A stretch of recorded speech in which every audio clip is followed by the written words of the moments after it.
Olá pessoal, tudo bom? No vídeo de hoje vamos falar aí sobre a invasão russa na Ucrânia. Esse vídeo vai ser um pouco longo, tá? Que eu vou estar explicando para vocês aí toda essa questão, pegando fatos históricos, fatos geopolíticos. Mas antes de mais nada, eu quero que você se inscreva no canal, compartilhe esse vídeo com os amigos, sua família, porque o nosso objetivo é estar levando aí conteúdo, tá? A gente está um bom tempo aí sem postar nenhum vídeo novo, tivemos alguns problemas aqui, mas estamos voltando com todo o gás agora e eu peço que você nos ajude o canal a ter pelo menos 1000 inscritos para que a gente possa estar fazendo lives todas as quintas-feiras. Tá? A gente já tinha falado aqui, temos vídeos no canal falando sobre a Ucrânia, sobre a questão da região de Donetsk, né, a região separatista, e no vídeo de hoje eu vou te explicar exatamente o porquê que levou a Putin a invadir a Ucrânia, o porquê e como que isso vai afetar o Brasil e as outras relações internacionais, tá? Então vamos começar primeiro com um fato histórico. Quando a gente pensa em Rússia atual, a Rússia moderna, a gente não pode pensar de início em Moscou. A gente tem que pensar em Kiev, que hoje é a capital da Ucrânia. A partir do século X, 9, 10, Oleg, que foi um grande viking, né, um conquistador viking, ele conquistou aquela região próxima ali de Kiev e criou o Principado de Kiev.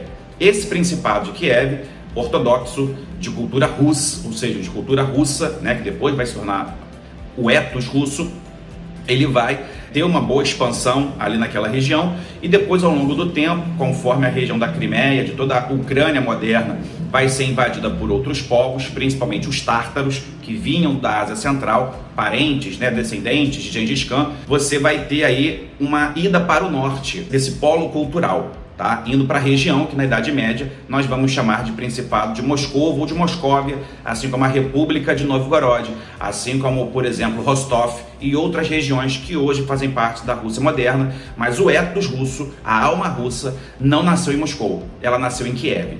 Então esse é o primeiro ponto. Para o russo, quando ele olha para a Ucrânia, ele não consegue ver um país diferente. Ele olha para a Ucrânia e vê, dali que eu vim, dali que eu surgi como nação, como povo. A Ucrânia, ao longo da Idade Média e da Idade Moderna, principalmente, ela vai ser dominada por vários povos. O primeiro que a gente tem que levar em consideração são os tártaros da Crimeia.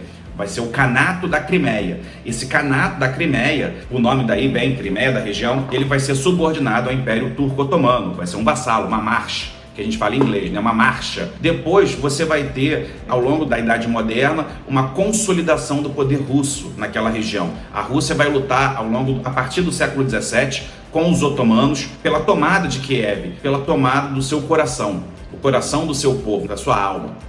Ainda que com o fim de Constantinopla, né, São Petersburgo, Moscou, depois São Petersburgo, tenha virado a segunda Roma para os ortodoxos, aquela região de Kiev era uma região extremamente importante. Primeiro, pela questão cultural. Segundo, pela questão geopolítica. A gente tem que lembrar que a Rússia, quando ela se forma, a partir do século XVI, a principal saída dela para o mar vai ser aquela região. No século XIX, a Rússia, então, consegue, de fato, dominar aquela região, e aí a península da Crimeia é muito importante, porque o porto de Sebastopol vai ser o porto aonde a Rússia tem acesso ao Mar Negro e dali ela tem acesso ao Mediterrâneo, tá? E aí o que vai ocorrer? Você vai ter a união da Ucrânia e da Rússia, até porque boa parte dos ucranianos se consideram russos, e isso vai ocorrer ao longo dos séculos. Quando chegamos no século XX, principalmente com a Revolução Russa, né, Lenin, assim como outros membros do partido, vão criar a República Socialista da Ucrânia. Aí é que a Ucrânia, como, entre aspas, país, vai surgir, tá? Ela vai ter uma boa autonomia essa que vai ser destruída com Stalin, principalmente através da prática genocida do Holodomor, que vai ser a morte pela fome, okay? Porque a Ucrânia, durante muitos séculos, vai ser o celeiro do leste europeu, justamente pela capacidade da produção de trigo, uma grande produção de trigo e de outros vegetais para o consumo humano. Ao longo do século XX, a região da Ucrânia vai fazer parte da União Soviética.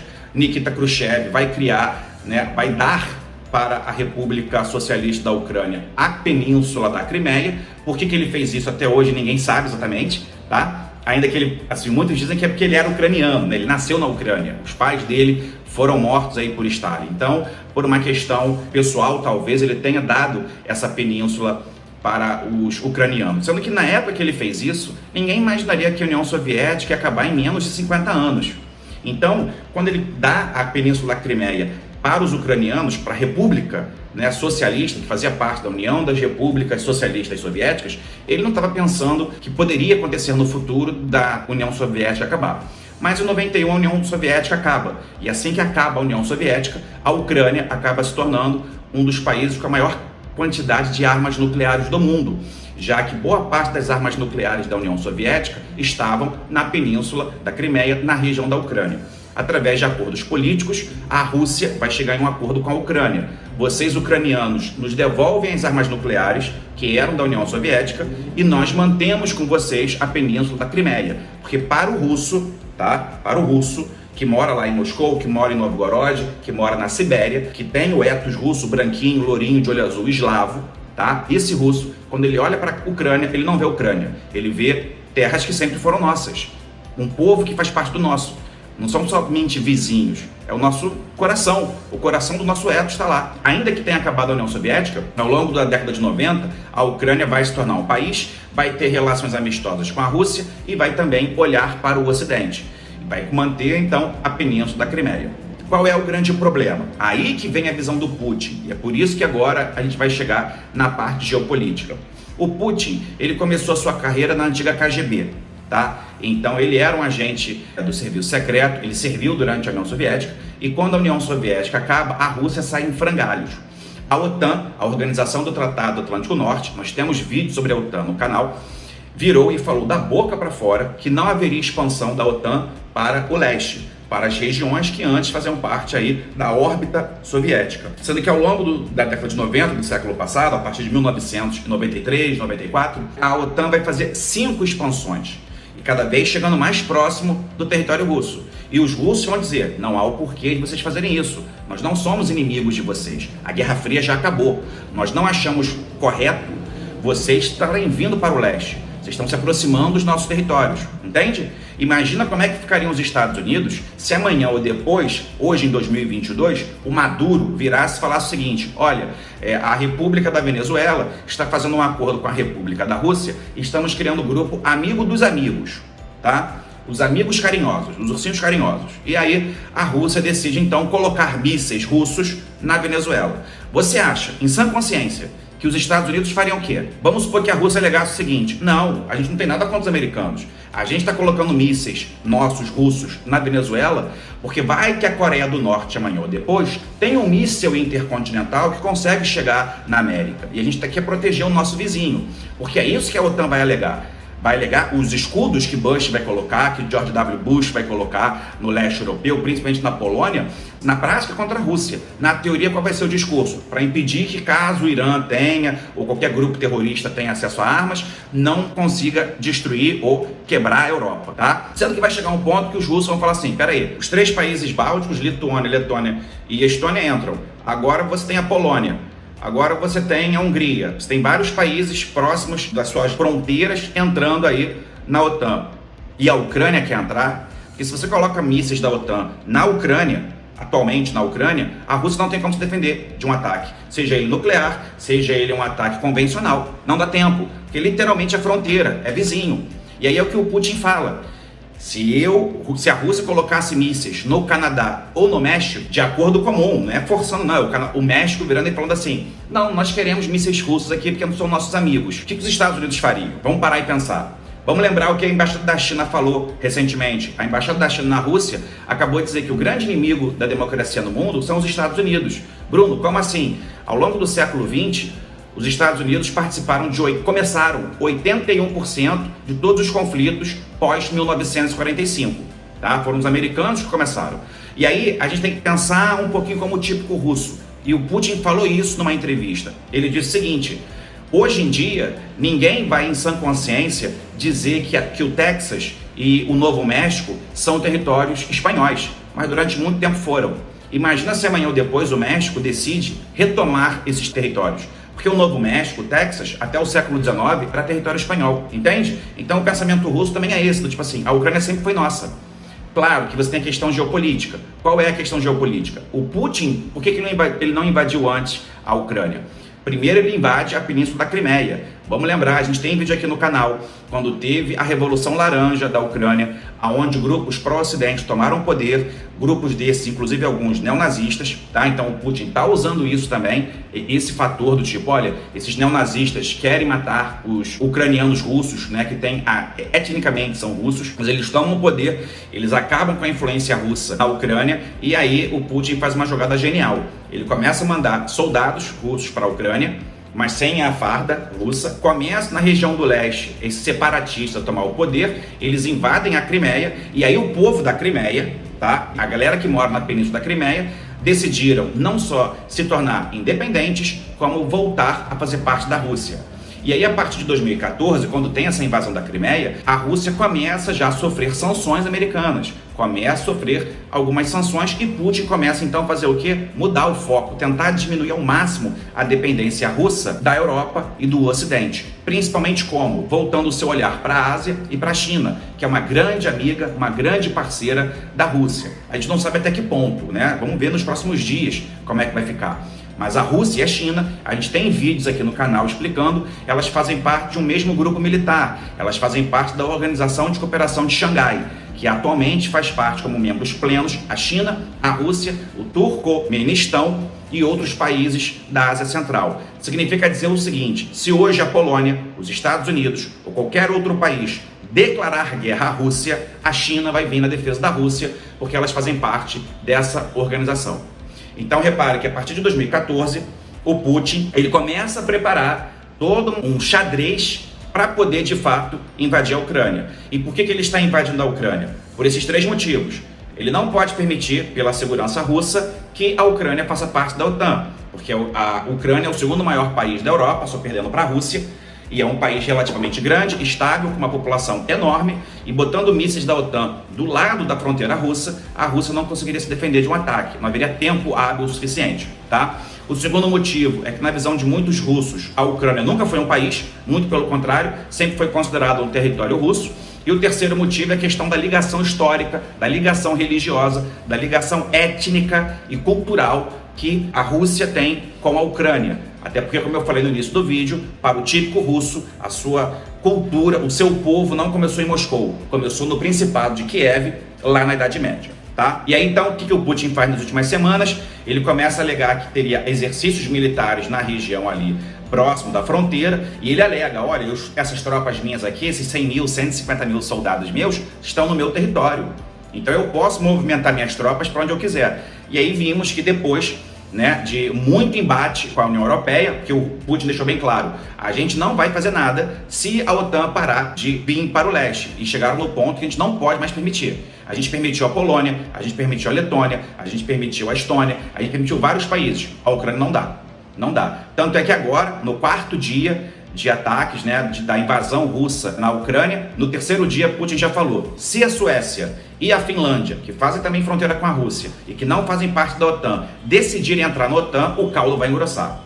Então repare, em termos estratégicos, o Putin não está errado, tá? A gente não está entrando aqui no mérito se é certa, se é válida a invasão das tropas russas na Ucrânia, ou das vidas que vão ser perdidas. A gente está pensando em termos geopolíticos.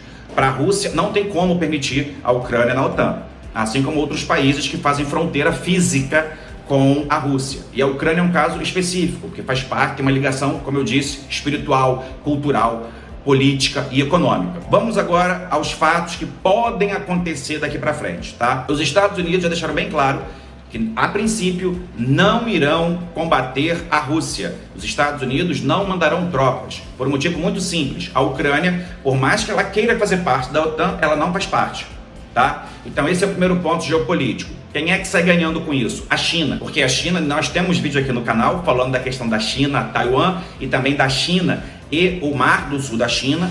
Temos vídeos já explicando aqui no canal. A China nunca considerou Taiwan um país independente. Ela olha para Taiwan e pensa, é um território nosso.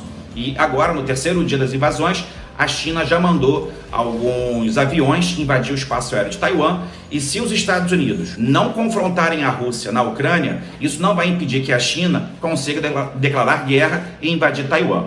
Esse é o primeiro ponto geopolítico.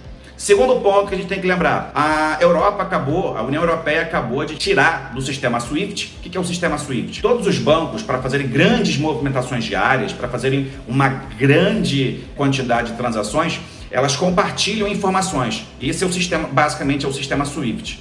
E tiraram os bancos russos desse sistema internacional para fazer o quê? Sanções econômicas. Sendo que a Rússia não é uma Síria, como diria o Guga Chakra, não é uma Síria, não é um Líbano, não é um Afeganistão. A economia russa, ela faz parte dentro do contexto internacional, tem peso. Então, no momento que você estrangula a economia russa, e Putin já sabia disso, por isso que desde 2014 a Rússia tem juntado reservas internacionais, diminuído sua dívida em dólar, tá? Aumentado a autossuficiência em termos de evitar importar produtos, produzir produtos próprios nacionais, sem precisar da ajuda europeia, se precisar de ajuda tecnológica ou de matéria-prima, olhando para a China, mas a China, se não produzir, ela vai comprar tendo a China como intermediária, tá? Então, Putin e a elite russa já sabia que viriam sanções. Já sabiam que viriam sanções. E o Putin sabe que pode também usar essa mesma carta. Por quê? 40% do gás natural que a Europa consome para suas indústrias, para poder aquecer suas casas, vem da Rússia, porque é mais barato e é mais próximo. Aqui no canal, nós também temos vídeos falando sobre a criação do Nord Stream 2, né? Esse gasoduto que passa pelo Mar Báltico e liga a Alemanha diretamente com a Rússia. Nós temos vídeos aqui no canal, caso você queira se aprofundar. E o que o Putin vai fazer? O que ele escolheu agora, no inverno, no hemisfério norte? Porque a Alemanha e o resto da Europa vai precisar de gás russo. E eles vão cortar a torneira. Isso é fato. E aí a Europa vai ter que pagar mais caro pelo gás. E esse gás vai vir da onde? Ou da África ou dos Estados Unidos. Os Estados Unidos, como nação, e aí também a questão geopolítica, sempre foram contra uma aproximação da Alemanha e da Rússia em termos econômicos. Esse gás, o Nord Stream 2, já era para estar construído há muito tempo, mas houve pressão americana. Então agora, com essas sanções que o Ocidente fez à Rússia vai fechar a torneira. E no momento que a Rússia fechar essa torneira, o que vai acontecer com a economia europeia? Ela vai dar uma travada. Por quê? Porque no momento que ela não tem gás, ela vai ter que pagar mais caro para o gás americano, ok? Vai ter que aumentar a taxa de juros desses países da zona do euro. Por que também? Porque as pessoas vão tirar, os investidores vão tirar o seu dinheiro e vão mandar para os Estados Unidos, já que o Banco Central americano também já disse que vai aumentar a taxa de juros. Então pode ocorrer, tá? Eu estou me baseando nas palavras do Roberto Dumas, professor do INSPER.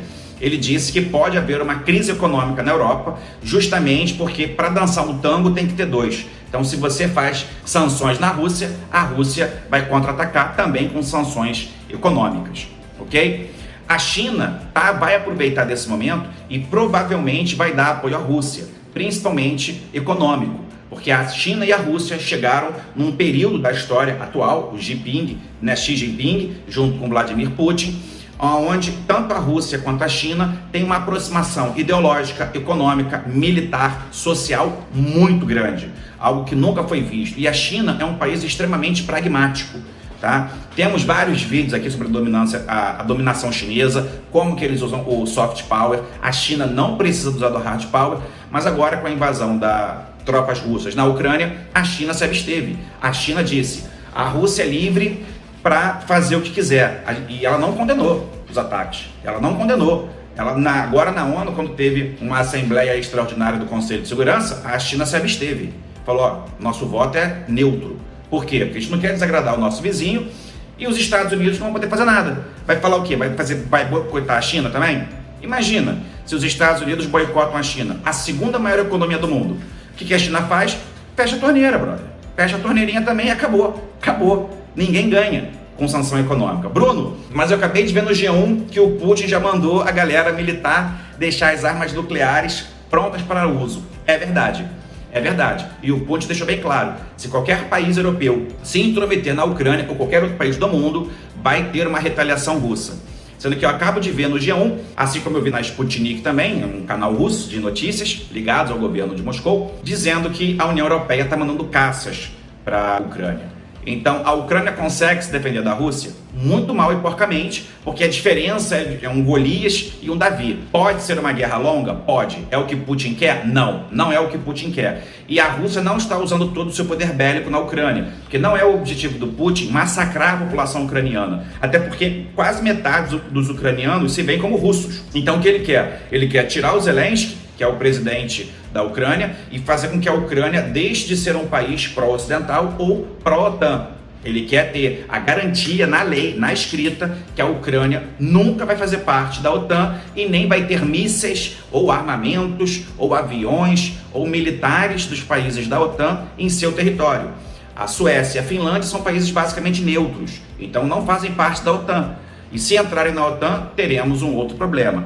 Bruno, bacana as informações. E como que isso afeta o Brasil? Afeta de 3 formas essa crise, essa guerra na Ucrânia. Primeiro, na questão dos combustíveis. A Petrobras, ela usa paridade internacional com dólar.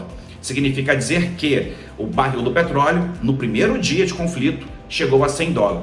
Se continuar aumentando, a Petrobras vai ter que aumentar o preço do petróleo. A gente tem vídeo aqui no canal, por que a gasolina é cara no Brasil, por que a gente não produz toda a gasolina que a gente consome. É só você procurar aqui no canal, tá? Mas a gente vai sofrer primeiro no aumento dos combustíveis, porque o dólar vai aumentar. A gente também vai sofrer na questão dos fertilizantes, que são usados no Brasil basicamente para a produção de alimentos. Então vai aumentar o preço dos alimentos no Brasil. Por quê? Porque a gente importa muito da Rússia, tá? E também usado o gás natural, ele é muito usado para fertilizante. E também vai ter a questão do câmbio, fazendo com que o dólar aumente, porque o grande investidor, vendo que a taxa de juros nos Estados Unidos vai subir, ele vai tirar o seu dinheiro do Brasil, ele vai tirar seu dinheiro da Europa, da União Europeia e vai levar para os Estados Unidos.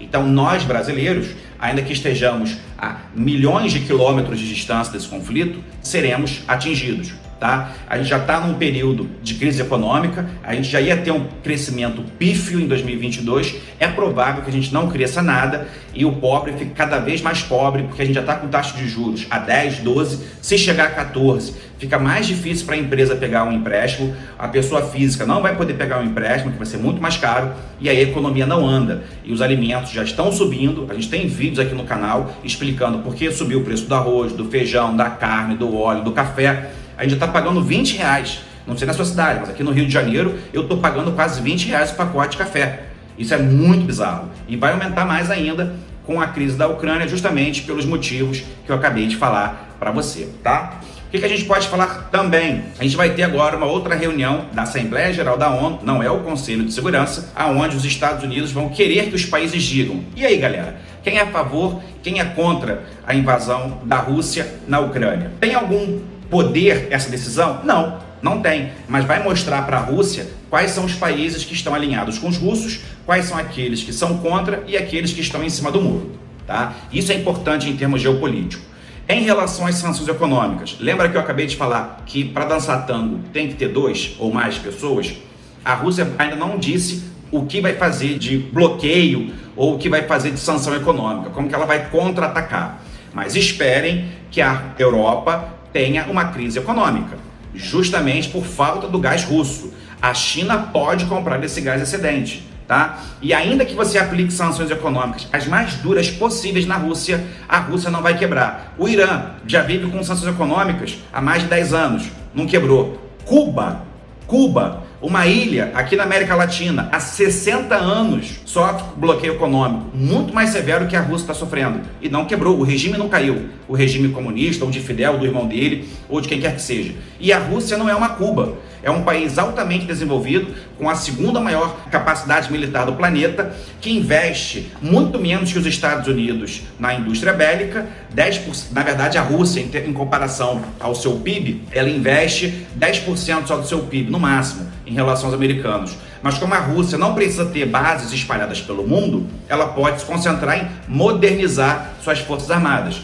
Então nós temos o S-400, o S-500, são sistemas de defesa, temos o míssil Iskander, temos armas altamente perigosas na Rússia, em termos de mísseis hipersônicos, aviões de camuflagem, enfim, a Rússia não está de bobeira. E ela fez isso ao longo desses últimos 20 anos de governo Putin.